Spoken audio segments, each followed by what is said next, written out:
So today I'm going to be showing you how to install and then also reviewing this shower head here that comes with a handheld shower. I like the handle on this. You can see this is the second handle, so you have the rainfall and then this part right here. In the box you of course have the two different shower heads, and then you have everything that you need to get this installed. It does have the hose here.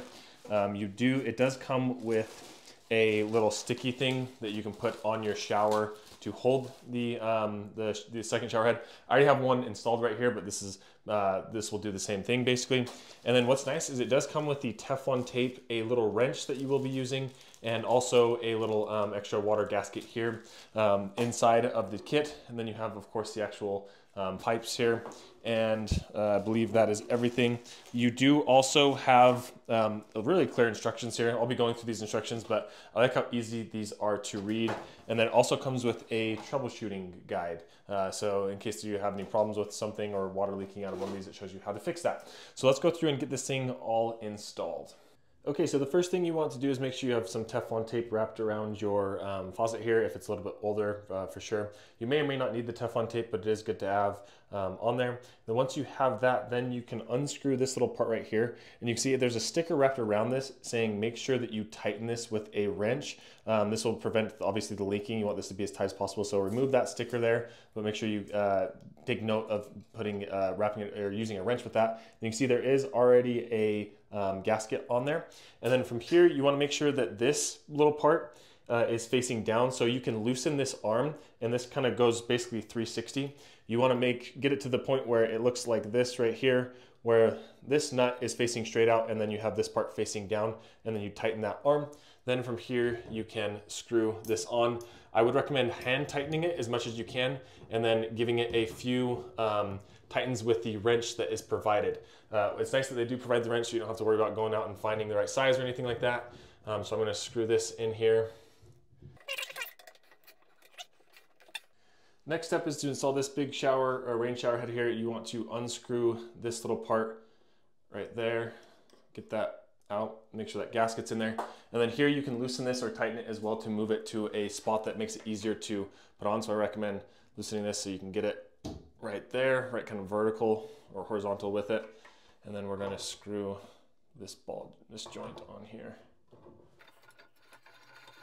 And then same thing, you can hand tighten this and it will probably do enough, but if you wanted to grab the wrench and just make sure it's tight enough, I'd recommend just grabbing it real quick and giving it a few twists with the wrench as well.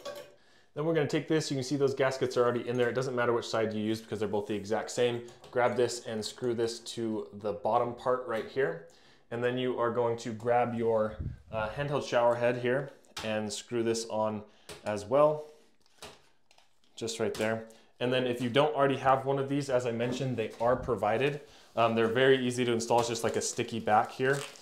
So you can grab this and then you just peel this part off. You can see you clean the location dry and then you tear it off the back of it. It does recommend letting it sit for about 8 hours before you do use it, so keep that in mind. But once you have that in place, then you can just stick this right here and you have a nice little holder for your handheld shower. Then once you have everything installed, you want to go through and test it, make sure you have no leaks or anything like that. Looks like we have it going out this way. So you can see right now the water is coming out of the handheld shower. So be cautious of that when you are testing this the first time. You can move it over this way, I believe. Yeah, so if this thing is pointing up, it means it's going to the rain shower here. And then if it's pointing down, then it goes to the handheld shower. So that's important to keep in mind. If you wanted it to run to both, you can go here in the middle. And you can see I have water going to the rainfall and to this little handheld here one as well. So that's really nice. Another big thing to call out about this is you can pivot this as needed. And then you can also loosen this right here and move it up and down. You can move this part. It actually adjusts up and down as well. So you can move that more forward as well. So I think I personally prefer it to just be kind of like this, but you can do whatever you want there. And then same with this arm right here. You can adjust this arm. You can loosen it and move it up or down as needed. But same, I like to just keep it kind of at that level right there. I really like the aesthetic of the shower. I like the look of this shower head right here particularly. I think it looks like a little bit more modern and sleek. So that's nice. There aren't any other different water settings on here, so keep that in mind. You can't like change the the pressure to like shoot out a jet or anything like that, but it's really solid pressure here as far as that goes. So then once you're done, make sure that there's no leaks on any of these joints right here. And yeah, overall, really happy with this shower, and I really like the way that it looks.